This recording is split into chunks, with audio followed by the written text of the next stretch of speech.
me. I have enough money now. Yes, for my starving mother and brother. Please let me go. Let me go before you threaten me.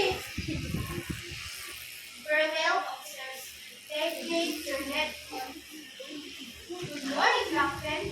No, Captain, you are mistaken. I was a good girl, just like the rest of you, just like any of you dogs.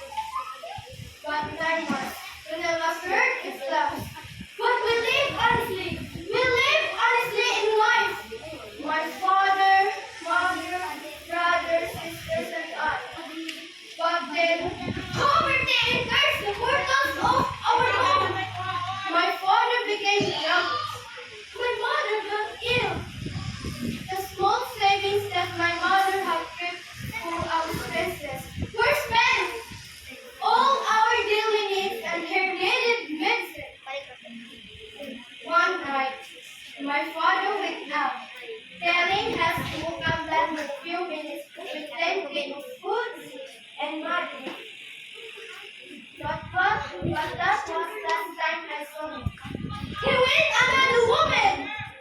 If I could lay my hand on his neck, I would drain it without pain until he breaks no more. If you were in my place, you'd do it, would you, Captain? What? You still believe in me? Come, I'll show you. I dilapidated and Mother! Mother! I'm home! Mother! Mother! Mother! Dear Captain! See my dead mother!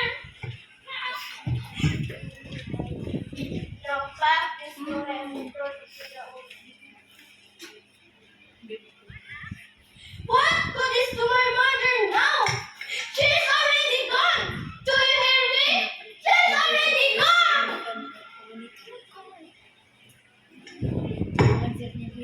I do for the things I have done.